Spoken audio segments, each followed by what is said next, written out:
Sir, இந்த 16.5 லட்சம் கோடி ரூபாய் வாராக்கடன் தள்ளுபடி அப்படிங்கிற அந்த கணக்கும் தங்க நகை கடன்களுக்கு விதிக்கப்பட்டிருக்கக்கூடிய இந்த கெடுபிடியான புதிய விதிமுறைகளும் எப்படி வித்தியாசப்படுகிறது சார்? முக்கியமாக அந்த பயனாளிகள் தான் வித்தியாசம். தங்க நகை பொறுத்தளவில் பெரும்பாலும் நடுத்தர வர்க்கம் இல்லை அதற்கு கீழே இருக்கக்கூடிய அந்த அந்த வர்க்கத்தினர் அதிகமாக பல ஆண்டுகளாக, இப்பொழுதுல 50-45 ஆண்டுகளாக பார்க்கும்போது தங்க நகை கடன் அப்படிங்கிறது ஒரு மக்களிடையே அந்த நடுத்தர வர்க்கம் அந்த அந்த அடிப்படையில் பார்க்கும்போது ரொம்ப ஒரு பாப்புலரான லோன் ப்ராசஸ் தான். அதுவும் 90கள் வரைக்கும் வந்து வேறு வகையான இப்போ தனிநபர் கடனோ இல்லை வேறு வகையான கடன்கள் கிடைக்கல. அப்பெல்லாம் பார்க்கும்போது பெரும்பாலும் அடமான நகை தான், அதாவது வீடு, நிலம் இல்லைன்னா தங்கம், இது போன்ற அந்த இதை வைத்து கடன் வாங்குவது அப்படிங்கிறது பாரம்பரியமாக நடந்து கொண்டிருக்கு. அது எப்பொழுதுமே தங்க விலை ஏற்றம், இப்ப தங்க விலை கடந்த பல ஆண்டுகளாக கொரோனாவுக்கு பிறகு பார்க்கும்பொழுது தொடர்ந்து ஒரு ஒரு சர்க்கிளே இல்லாமல் தொடர்ந்து தங்க விலை ஏறிக்கொண்டே இருக்கிறது. இது பல ஆண்டுகளுக்கு பிறகு இப்படி ஒரு ட்ரெண்ட் பார்க்கிறோம். எப்பொழுதுமே தங்க விலை அப்படிங்கிறது தொடர்ந்து ஏறிக்கொண்டிருந்தாலும் உலகத்துல பொருளாதார வீழ்ச்சியோ இல்லை ரொம்ப ஒரு கிரைசிஸ் ஏற்படும் பொழுதுதான் புதிய உச்சத்தை எட்டும். ஆனா கடந்த 4-5 ஆண்டுகளாக பார்க்கும்போது பங்குச்சந்தைகள் போன்ற அந்த ரிஸ்கியர் அசட்ஸும் ஏறிக்கொண்டிருக்கு, அதே வேளையில தங்கமும் உயர்ந்து கொண்டிருக்கு. இது வந்து ரொம்ப ஒரு ஒரு புரியாத புதிராக தான் இருந்து கொண்டிருக்கு. ஸோ எப்பொழுதெல்லாம் தங்க விலை உயருமோ அப்பொழுதெல்லாமே அந்த தங்கம் சார்ந்த கடன்களுக்கான ஒரு தேவை வந்து அதிகரிக்கும். அது பெரும்பாலும் என்ன ஆகுது அப்படின்னா, வங்கிகளில் வந்து வழக்கமான வகைகள்ல கடன் கிடைக்காதவர்கள்லாம் தங்கத்தை வைத்து எப்படியுமே ஒரு வீடுகளில் சராசரியாக 10-20 பவுனோ இல்லை அந்தந்த வீட்டுக்கு உண்டான வசதிக்கு ஏற்ப தங்க கையிருப்புங்கிறது இருந்து கொண்டே இருக்கும். அதனால தங்கத்தை வைத்து அடமானம் பெறுவது அப்படிங்கிறது தங்க விலை உயரும் பொழுது அது இன்னும் அதிகமாக அவங்களுக்கு கடன் தொகை அந்த அவங்களுக்கு அந்த லோன் டு வேல்யூ அப்படின்னு சொல்லக்கூடிய அந்த 75% மார்க்கெட் வேல்யூல ஒரு 75% அப்படிங்கிறது கொடுக்கலாம்ங்கிற ஒரு பர்மிஷன் இருக்கு. ஸோ அந்த அடிப்படையில் பார்க்கும்போது தங்க விலை உயரத்துல போகும்போது உச்சத்துல இருக்கும்போது தான் அந்த அவங்களுடைய அந்த கடன் அளவு அப்படிங்கிறது அதிகரித்து அவங்களுக்கு கையில கிடைக்கும். இது என்ன பிரச்சனைனா, கடந்த பல மாதங்களாக அந்த கிட்டத்தட்ட ஒரு ஓராண்டு பிளஸ் ஆகவே நம்ம எடுத்து பார்க்கும்போது அந்த வாரா கடன் அப்படின்னு சொல்லக்கூடிய அவங்களால திரும்பி கடன் செலுத்த முடியாத ஒரு நிலை வந்து தொடர்ந்து உயர்ந்து கொண்டிருக்கு. அது இந்த தங்கம் விலை உயர்றதுனால இப்போ ஒரு இரு ஆண்டுகளாகவே வந்து தங்க கடன் அப்படிங்கிற அந்த மார்க்கெட் ரொம்ப அதிகமாக வளர்ந்து கொண்டிருக்கு. அதுல தவறு இல்லை, ஏன்னா மக்களுக்கு எப்பொழுதெல்லாம் கடன் தேவை இருக்கோ அதை தங்கள் கையிருப்பில் இருக்கக்கூடிய தங்கத்தை வைத்து அடமானம் வைத்து அதை லோன் பெறுவதில் தவறில்லை. பட் அது திருப்பி செலுத்தக்கூடிய அந்த கெப்பாசிட்டி இல்லாத அந்த அவர்கள் வந்து சரியாக அதை பேக்ரவுண்ட் செக்கிங் பண்ணுவதில்லை. ஏன்னா வந்து தங்கம் அப்படிங்கிறது வந்து ஒரு சேஃபஸ்ட் லோன். அவங்க தங்கத்தை வாங்கி கொண்டு லோன் கொடுக்கறதுனால இப்போ அவங்க திருப்பி கொடுக்கலன்னா அது ஆக்ஷனுக்கு போகும். அது எப்படியுமே நிறுவனங்களுக்கு வந்து பெரும்பாலும் அது நஷ்டத்தை ஏற்படுத்தாது. பட் என்ன ப்ராப்ளம்னா, இந்த ஆர்பிஐ கெடுபிடிக்கு முக்கியமான காரணம் வந்து இந்த அடித்தட்டு நடுத்தர மக்களுடைய இன்ட்ரெஸ்ட் தான். ஏன்னா இவர்கள் திரும்பி செலுத்த முடியாத அளவுக்கு கடனை வாங்கி கொண்டு திரும்பி அது அந்த தங்கம் அப்படிங்கிறது ஆக்ஷனுக்கு போகிறது அப்படிங்கிறது அவர்களுக்கு பெரிய பாதிப்புகளை ஏற்படுத்தும். ஏன்னா அவங்க கையிருப்பு பல ஆண்டுகளாக வைத்திருக்கக்கூடிய தங்கம் வந்து ஏலத்திற்கு போய் வேறொருடன் செல்வது அப்படிங்கிறது ரொம்ப ஒரு கடுமையான விஷயமாக தான் ஏற்படுத்தும். அதனால இது முக்கியமாக இது அவர்களை ப்ரொடெக்ஷன் பண்ணக்கூடிய ஒரு ஆயுதமாக தான் இந்த கைட்லைன்ஸ் இருக்கு. இப்போ வந்து அந்த பெரும் நிறுவனங்களுடைய கடன் அப்படிங்கறது வந்து கடந்த காலங்கள்ல அவர்களுடைய கெப்பாசிட்டியை சார், எனக்கு ஒரே ஒரு சின்ன இது மட்டும்தான். ஒருவேளை வந்து இப்போ நகையை அடகு வைக்கிறாங்க, அந்த நகையை வந்து அவங்களால மீட்க முடியல, அதை வந்து ஏலம் விடுறாங்க. யார் வச்சாங்க என்னங்கிறத பத்திரிகை செய்தியின் மூலமாக விளம்பரப்படுத்தி விட்டு தான் பெரிய பெரிய வங்கிகள் வந்து ஏலம் விடுறாங்க, சரிங்களா? சரி, இப்படி ஏலம் விடுவதன் மூலமாக என்ன அப்படின்னா, நகையை அடகு வச்சவங்க பெரிய பாதிப்புக்கு ஆளாகிறார்கள் அப்படிங்கிற கரிசனத்தின் அடிப்படையில் நீங்க இந்த 6 மாசத்துக்குள்ள நீங்க நகையை மீட்டுக்கங்க அப்படிங்கிற நெருக்கடியை கடன் வாங்கக்கூடியவர்களுக்கு ரிசர்வ் வங்கி கொடுக்க விரும்புகிறதா? இல்ல, நெருக்கடியில் அவர்களுடைய இன்ட்ரெஸ்ட் தான். ஏன்னா இப்போ அந்த ஒரு ஆண்டாக பார்க்கும்போது அந்த கடன் அந்த டிஃபால்ட் ரேட் அப்படிங்கிறது உயர்ந்து கொண்டிருக்கு. கிட்டத்தட்ட 30% அந்த என்பிஏ அப்படிங்கிறது வந்து பில்டப் ஆயிட்டு வருது.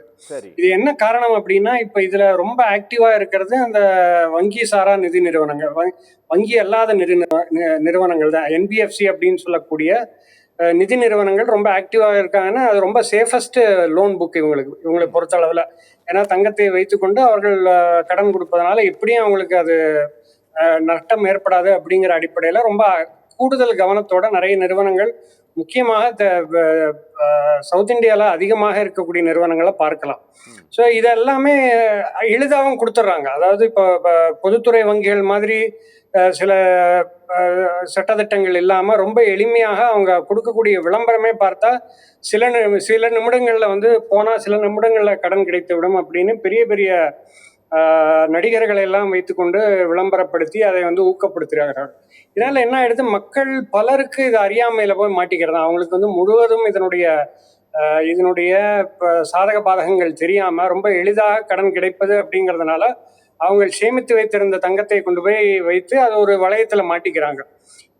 இதற்கு வந்து ஒரு முற்றுப்புள்ளி வைத்து ஓரளவுக்கு அதை கண்ட்ரோல் பண்ணும் இந்த மார்க்கெட் அப்படிங்கிற அடிப்படையில தான் ஆர்பிஐ பண்ணுகிறார்கள் தவிர அதை வந்து அவர்களுக்கு நெருக்கடியாக அதை அப்படி நான் பார்க்கல. ஏன்னா ஆர்பிஐயோடைய ரோல் அப்படிங்கிறது கன்சியூமர் ப்ரொடெக்ஷன், அதாவது வங்கி சார்ந்த இந்த சந்தையில் இருக்கக்கூடிய முதலீட்டாளர்கள் பயனாளிகளை ப்ரொடெக்ட் பண்ணக்கூடிய ஒரு ரெஸ்பான்சிபிலிட்டி ஆர்பிஐக்கு இருக்கு. அந்த அடிப்படையில தான் பார்க்கணும். அந்த இதுல பார்க்கும்பொழுது ஒரு வரமுறையற்ற கடன் வழங்குதல் அப்படிங்கிறது கடந்த சில ஆண்டுகளாக எப்பொழுதெல்லாம் தங்கம் விலை ஏறிக்கொண்டிருக்கும் அந்தந்த காலகட்டத்தில் இது ஒரு வரமுறையற்ற கடன் வழங்குதலாக நம்ம பார்த்துட்டு வரோம். அதை ஓரளவுக்கு கட்டுப்படுத்தி அதை பயனாளிகளை இப்போ என்ன அட்வைசரி கொடுத்துருக்காங்க அப்படின்னா, நிறுவனங்கள் வந்து அந்த பேக்ரவுண்ட் ஓரளவுக்கு வெரிஃபை பண்ணிட்டு தான் கொடுக்கணும் அப்படிங்கிற அட்வைசரியும் கொடுத்துருக்காங்க. ஏன்னா அவங்க கடன் வாங்குறது ஒரு பக்கம் இருந்தாலும் அவங்களால திருப்பி செலுத்தக்கூடிய கெப்பாசிட்டி இருக்கா அப்படிங்கிறதா முக்கியம். ஏன்னா அவங்க ஒரு கால்குலேஷன்ல கடன் எடுப்பாங்க. அடுத்த 2 மாதங்கள்ல இருந்து எனக்கு மாதம் வருமானம் என்னுடைய தொழிலிருந்து வந்துடும், அதை நான் இஎம்ஐ அந்த நகை கடனுக்கான தொகையை நான் செலுத்தி விடலாம் அப்படின்னு ஒரு அபிப்பிராயத்தில் எடுத்து அது நடக்காம போகாதான் இது போன்ற தங்கம் வந்து ஏலத்துல மாட்டிக்கொள்கிற சூழல் பார்க்கிறோம். அதுவும் பெரும்பாலும் இந்த வளையத்துக்குள்ள மாற்றத்தை வந்து நடுத்தர வர்க்கம், அதற்கு கீழே இருக்கக்கூடிய ரொம்ப அதாவது நார்மல் லோன்ஸ் கிடைக்க முடியாத அந்த செக்மெண்ட்டை தான் பார்க்கிறோம். ஸோ அது வந்து ஒரு இன்வெஸ்டர் ப்ரொடெக்ஷனாக தான் ஆர்பிஐ முயற்சி எடுத்திருக்கே தவிர, ஏன்னா ஒரு சடனாக ஒரு மிகப்பெரிய ஒரு முதலீட்டாளர்கள் வந்து இதுல பாதிக்கப்பட்டது அப்படின்னா திருப்பியும் அது ஆர்பிஐ நோக்கி தான் கேள்வி கணைகள் வர ஆரம்பிக்கும். அந்த அடிப்படையில பார்க்கும்போது இது ஒரு ப்ரொடெக்ஷன் ஓரியன்டாக தான் இது எடுத்துக்கொள்ள வேண்டும். Okay sir, okay. Thomas Franco sir, இது வந்து ப்ரொடெக்ஷன் ஓரியன்டாக தான் இதை வந்து எடுத்துக்கணும்னு சொல்கிறாரு சார். எங்களுக்கு இதை எப்படி அப்படி அந்த இதில், ஏன்னா சார் எனக்கு நல்லா ஞாபகம் இருக்குங்க சார், பஞ்சாப் நேஷ்னல் பேங்க் வந்து நீரவ் மோடிக்கு கொடுத்த 10,000 கோடி ரூபாய்க்கு மேலான கடன் எல்லாம் வெறும் லெட்டர் ஆஃப் அண்டர்டேக்கிங்கில் தான் கொடுத்தாங்க அப்படிங்கிறது தான் என்னுடைய நினைவு. இதுதான் வந்து புலனாய்வு ஏஜென்சிகளுடைய விசாரணையின் மூலமாக வெளியில் தெரிய வந்த விவரங்களும் கூட. அநேகமாக அந்த கேஸ் சிபிஐ தான் விசாரிச்சதுன்னு நினைக்கிறேன். கரெக்டா சார் நான் சொல்றது? ஆமாம். பஞ்சாப் நேஷனல் வங்கியினுடைய அப்போது பொறுப்பில் இருந்த அதிகாரிகள் எல்லாம் உட்காந்து ஒரு பத்திரிகையாளர் சந்திப்பை நடத்தி அவங்க சொன்ன விவரங்களும் இதுதான், இந்த லெட்டர் ஆஃப் அண்டர்டேக்கிங்கில் தான் கொடுத்தோம் அப்படின்ட்டு கடன். இங்கே என்னன்னா சார், நீங்கள் வந்து ஒரு பொருளை, விலை அதிகமான ஒரு பொருளை வாங்கிக்கிட்டு நீங்கள் அதனுடைய வெறும் ஒரு 60% தொகையைத்தான் கடனாக கொடுக்குறாங்க. அந்த கடனாக கொடுப்பதிலும் இப்போது கொண்டு வந்திருக்கக்கூடிய இந்த விதிகள் எல்லாம் கன்சியூமர் ப்ரொடெக்ஷனுக்காக தான் கொண்டு வரப்பட்டது அப்படின்ட்டு ஒருவேளை ரிசர்வ் வங்கியே சொல்கிறது அப்படின்னாலும் கூட அது நம்பகத்தன்மைக்கு உரியதா சார்? முதல்ல அதாவது ரிசர்வ் பேங்க் கோபாலகிருஷ்ணன் சார் சொன்ன மாதிரி டெக்னிக்கலா வாடிக்கையாளர்களை பாதுகாப்பதற்கான அமைப்பு. ஓகே. ஆனால் கடந்த ஒரு 7-8 வருஷமா பார்க்கும்போது அது கார்பரேட்களை மட்டும் பாதுகாக்கக்கூடிய அமைப்பாக அதனுடைய விதிமுறைகள் மாறிட்டு இருக்கு. இப்ப இதுல நீங்க முழுமையாக பாதுகாப்பான ஒரு கடனை கொடுக்கறதுல இது திருப்பி வருமா வராதா, அவன் கட்டுறதுக்கு அவனுக்கு அந்தஸ்து இருக்கா, இதெல்லாம் ரொம்ப ஆராய்ச்சி பண்ணணும்னு சொல்லும் போது நீங்க அதானிக்கும் அம்பானிக்கும் இது போல உள்ள பெரும்பணக்காரர்களுக்கு மட்டும் அந்த ஆராய்ச்சி பண்ணலையே. ஓகே. அது வந்து நீங்க பல 1000 கோடிகள் கொடுக்குறீங்க. ஓகே. அப்போ பாதுகாப்பை பற்றி யாரும் யோசிக்கல. சரி. ஆனா இந்த ஏழை நடுத்தர வர்க்க மக்கள் வந்து இருக்கக்கூடிய கொஞ்சம் நகை அடகு வைக்கும் போது மட்டும் அவனுக்கு திருப்பி கட்டுறதுக்கு சக்தி இருக்குதா, கரெக்டாக கட்டிடுவானா? நீங்க ஏற்கனவே ஒரு கேள்வி கேட்டீங்க இல்லையா, இது யாருக்கு பலனாக இருக்கும்? ரெண்டு பேருக்கு பலனாக இருக்கும். ஒண்ணு வந்து இந்த வங்கிகள் அல்லாத நிதி நிறுவனங்கள்ல நீங்க வந்து திருப்பி கட்ட முடியலன்னும் போது அவன் அந்த நகையை எடுத்துக்கிடுவான். ஓகே, அவன் ஆக்ஷன் கூட போடுறது இல்லை, அவனுக்கு அது லாபம். அவன் இல்லைன்னு சொன்னா அவன் என்ன செய்வான்னு சொன்னா, சரி நீ பணத்தை கட்டுறியா, இன்னைக்கு பணத்தை கட்டிட்டு போ, நான் நகையை வச்சுக்கிடுறேன், நாளையே காலையில வந்து நீ பணம் கூட கட்ட வேண்டாம், நாளை வந்து புதுப்பிச்சுக்கலாம், இன்னைக்கு எல்லாத்துலயும் கையெழுத்து போட்டு கொடுத்துட்டு போன்னு சொல்லிட்டு நகையை வச்சுக்கிட்டு அடுத்த நாள் காலையில வந்து கொடுத்துருவான். ஓகே, அதை ஒரு பேங்க் செய்ய முடியாது, அவங்க செய்யலாம், செய்துகிட்டு இருக்காங்க. அடுத்து இதுல பெரிய பலன் என்னன்னு சொன்னா, கடந்த ஒரு 10 ஆண்டுகளாக பாத்தீங்கன்னு சொன்னா வங்கிகள் வந்து வராக்கடன் கூடுதலாக வந்ததுனால கார்பரேட்டுகளுக்கு கொடுக்கக்கூடிய வங்கிகள் கடனை கொஞ்சம் கொஞ்சம் குறைச்சி, பெரிய அளவு குறைச்சிடல, இடையில கொஞ்சம் நிறைய குறைச்சாங்க, இப்ப பழையபடி கூடுதலாக கொடுத்துட்டு இருக்காங்க. அதுக்கு பதிலாக ரீட்டைல் லெண்டிங்னு சொல்லக்கூடிய பாதுகாப்பான ஹவுசிங் லோனு, கோல்டு லோனு, இதுக்கு கூடுதலாக கொடுக்க ஆரம்பிச்சாங்க. ஓகே, இப்போ இதுல நீங்க தடை போடும் போது வேற வழி இல்லாம பழையபடி யாருக்கு போய் கடனை கொடுக்கணும்? பணத்தை டெபாசிட்டை வாங்கி வச்சுட்டு சும்மா இருக்க முடியாது இல்லையா? ஓகே, ஸோ பழையபடி பெரிய கார்பரேட்டுகளுக்கு கடன் கொடுங்க, அது வராக்கடனா போகும், அது தள்ளுபடி செய்யுங்க, திருப்பி புது கடன் கொடுங்க. இந்த சைக்கிள், இந்த ஒரு சுழற்சி தான் நடந்துகிட்டு இருக்கு. இதுல ரிசர்வ் பேங்க் துணை போகின்றது என்பதுதான் நான் அப்பட்டும் தயக்கமில்லாம குற்றச்சாட்டு சொல்றேன். ஓகே, அவங்க விளக்கம் சொல்லட்டும் ஒருத்தராவது. Okay sir, okay okay okay. Raveendran sir வணக்கம்,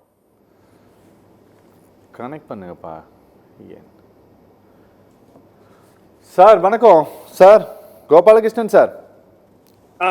கோபாலகிருஷ்ணன் சார், நிறைய விவசாயிகள் வந்து தங்களோட நகைகளை அடகு வச்சு அவங்க வந்து நகைக்கடன் மூலமாக வாங்கி அவங்க அக்ரிகல்ச்சர் செய்கிறாங்க சார். அவர்களுக்கெல்லாம் இது, அவங்களுக்கும் இது ஓரளவு பாதுகாப்பான ஒரு விதிமுறைகளாகத்தான் ரிசர்வ் வங்கியினுடைய இந்த ரூல்ஸ் இருக்குன்னு நினைக்கிறீங்களா நீங்க? இல்லை, ஒட்டுமொத்தமாக இது வந்து நீங்கள் சொல்கிறது கரெக்டாக தான். ஏன்னா விவசாயிகள், சிறு தொழில் புரிவோர், இந்த மாதிரி சிறு குறு தொழிலில் இருக்கிறவங்க, இவங்களுக்கு வந்து உடனடியாக வங்கிகளில் கடன் கிடைக்காத போது தங்க நகை கடன் தான் ஒரே மாற்று வழியாக அவங்களுக்கு காலகாலமாக இருந்து கொண்டிருக்கு. இதில் வந்து எந்த விதமான மாற்று கருத்தும் இல்லை. நான் ஏற்கனவே சொன்ன மாதிரி ரொம்ப இப்போ நிறைய நிறுவனங்கள், கேரளா பேஸ்டு நிறுவனங்கள்லாம் பார்க்கும்போது சில நிமிடங்கள் அங்கே போய் சில நிமிடங்களில் தங்க நகை கடன் கிடைக்கிற மாதிரியான விளம்பரங்கள் எல்லாம் வர்றதை நம்ம பார்க்குறோம். பட் இது என்ன பிரச்சனை அப்படின்னா, இப்போ அவங்க தங்க நகை வைத்துக்கொண்டு ஓரளவுக்கு அதில் 60-70% லோன் கொடுத்தால் அதை திருப்பி செலுத்தக்கூடிய கெப்பாசிட்டி இருந்ததுன்னா பரவாயில்ல. அது வந்து அவங்களுக்கு அந்த எதிர்பார்த்த வருமானமோ இல்லை ஏற்கனவே அவங்களுக்கு அந்த கெப்பாசிட்டி இருந்தாலோ பிரச்சனை இல்லை. பட் அது அவங்களால மீட் பண்ண முடியல, அது அவங்களால திருப்பி பே பண்ண முடியல அப்படின்னா பாதிப்பு வந்து பயனாளிகளுக்கு தான். அந்த நிறுவனங்கள் வந்து கடைசியில, ஏன்னா ரொம்ப சேஃபஸ்ட் லோன் வந்து தங்க நகை தான், தங்க நகை கடன் தான். எனக்கு ஒரு, நீங்க இதை சொல்றதுனால சார், அவங்க திருப்பி செலுத்த முடியாத அளவிற்கு வந்து நகையை அடகு வச்சு கடன் வாங்கிக்கிறாங்கன்னு நீங்க சொல்றீங்க, அதனால அவங்க சிரமப்படுறாங்கன்ட்டு. இப்போ எங்களுக்கு என்ன சந்தேகம்னா சார், இந்த என்பிஎஸ் ரைட் ஆஃப் பண்ணியிருக்காங்கல்ல, ரிட்டர்ன் ஆஃப் பண்ணியிருக்காங்கல்ல, இதில் வந்து பல 2014 2014-15 நிதியாண்டிலிருந்து 23-24 நிதியாண்டு வரையிலான எவ்வளோ பணத்தை ஆண்டுதோறும் பண்ணியிருக்கோன்ட்டு ரிசர்வ் வங்கி சொல்லியிருக்கு சார். இதில் ஏதாவது ஒரு வருஷத்தில் இப்போ 2013-14 வந்து ரைட் ஆஃப் பண்ண நிறுவனத்திற்கு திரும்ப கடனே கொடுக்கல அப்படின்ட்டு வங்கிகளால் சொல்ல முடியுமா சார்? அதான் இப்போ இந்த என்பிஏ, வங்கி என்பிஏ பொறுத்தளவில் அது ஒரு 20 ஆண்டு கால பிரச்சனை. முன்னாடி தவறாக கொடுக்கப்பட்டிருக்கு, அதில் வந்து மாற்று கருத்தே இல்லை. அவங்களுடைய கெப்பாசிட்டியை கருத்தில் கொண்டு கொடுக்கல. ஏன்னா அந்த 2000-2015 காலகட்டம் அப்படிங்கிறது அந்த பொருளாதார வளர்ச்சி அதிகமாக இருந்த காலகட்டத்தில் இதை பற்றி எல்லாம் பெரிதாக கவலைப்படாமல் தொழில் வளர்ச்சி முக்கியமாக இருக்கு. இது வந்து 20 ஆண்டு கால பிரச்சனை, 20 ஆண்டு கால பிரச்சனைன்னு சொல்லிட்டு இப்படியே போயிட முடியாது இல்ல. ஏன்னா இது 20 ஆண்டு கால பிரச்சனையா இல்ல, இது கடந்த வருஷம் நடந்ததா இல்ல? பினான்ஸ் மினிஸ்ட்ரி அப்படி சொல்லலையே சார். கடன் வாங்கி 4 வருஷம் அவங்களால ஒழுங்கா கட்ட முடியலன்னா 4 வருஷத்தினுடைய கணக்கை தானே நாங்க ரைட் ஆஃப் பண்றோம்னு சொல்றாங்க. நீங்க எப்படி 20 வருஷம் சொல்லிட்டு போக முடியும்? இல்ல முன்னாடி இருந்தது. இப்போ வந்து ஓரளவுக்கு அதற்கு உண்டான அவங்க கெப்பாசிட்டி, அந்த அசெட் பேக்கிங் எல்லாம் வைத்து தான் கடன். இப்போ அந்த அந்த லேர்னிங்க்கு அப்புறம் அந்த என்பிஏ கிரைசிஸ் வந்ததுக்கு பிறகு கெப்பாசிட்டியே இல்லாத ஷெல் நிறுவனங்களுக்கெல்லாம் கொடுக்கப்படாம இப்போ ஓரளவுக்கு அந்த அசெட் பேக்கிங், அவங்களுடைய பேலன்ஸ் ஷீட்டு, இதெல்லாம் முக்கியமாக கிரெடிட் ரேட்டிங் அப்படின்னு சொல்லக்கூடிய அந்த கடன் வாங்குவதற்கான அந்த அத்தாட்சி, இதெல்லாம் பார்த்து தான் கடன் கொடுத்து கொண்டிருக்கிறார்கள். அதுலயும் இருக்கும், அதுலயும் வந்து அவங்களால திருப்பி செலுத்த முடியாத சூழலாம் வந்து கொண்டிருக்கு. ஓகே பட் ஒட்டுமொத்த அந்த பண்டில் அப்படின்னு நம்ம எடுத்து பார்க்கும்போது பல ஆண்டுகளுக்கு முன்பு அந்த நிறுவனத்துடைய கெப்பாசிட்டி நிறைய கேசஸ் பார்க்கும்பொழுது அவங்களுக்கு தேவையில்லை அப்படிங்கறது போது வங்கிகள் கொடுத்தது எல்லாமே கடந்த காலங்களில் பார்த்திருக்கிறோம். ஓகே அதனால தவறுகள் அங்க நடந்திருக்கு, அதுல வந்து எந்த விதமான மாற்று கருத்தும் இல்லை. ஓகே பட் ஆனா இந்த செக்மெண்ட், இந்த தங்க நகை செக்மெண்ட் அப்படிங்கிறது பார்க்கும்போது நடுத்தர வர்க்கம் அவர்கள் வந்து ரொம்ப உழைத்து சேமித்து வைத்திருக்கக்கூடிய தங்கத்தை வந்து ஓரளவுக்கு பாதுகாக்க வேண்டும். ஏன்னா இது போன்ற தனியார் நிறுவனங்கள்ல வந்து நகை கடன் வைக்கும்போது அவங்களுடைய நிலைப்பாடு ரொம்ப கெடுபடியாக தான் இருக்கும், ஒண்ணுமே மாற்றம் இல்லை, அந்த கருத்துல மாற்றமே இருக்காது. அவங்க கொடுக்கும்பொழுது இருந்த ஒரு புன்சிரிப்பு வந்து அந்த கெடுபடி அப்படிங்கறது மாறிவிடும் அவங்களால தவணைகளை செலுத்த முடியல அப்படிங்கிற காலகட்டத்துல. அதனால கண்டிப்பாக அவர்களுக்கு ஒரு பாதுகாப்பு வளையம் அப்படிங்கிறது இந்த நடுத்தர வர்க்கத்தினருக்கு, முக்கியமாக இந்த தங்க லோன் எடுக்கிறவங்களுக்கு ஒரு பாதுகாப்பு வளையம் அப்படிங்கிறது முக்கியம். பட் என்பிஏல நடந்த கிரைசிஸ் அப்படிங்கிறது தவறுகள் நடந்திருக்கு, அதுல வந்து மாற்று கருத்தே இல்லை, அது ஒண்ணுமே சொல்ல முடியாது. ஓகே சார், ஓகே பேசலாம்.